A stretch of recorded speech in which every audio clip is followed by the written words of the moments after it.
দিদি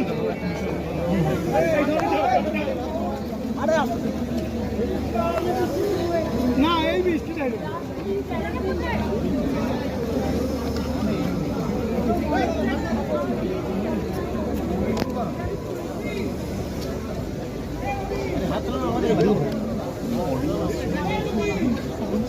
আলোর কথা কি বলছিলেন? আলো আলো আলো নিয়ে বলছিলেন না? সুন্দর দিদি। দিদি কালকে আমরা ঢুকতে পারবো ভেতরে? দিদি আমরা বাইরে থেকে তো কিছু দেখাতে পারছি না, অফিসের ছবি দেখাতে হবে। যদি কম্পাউন্ডটা একটু ব্যবস্থা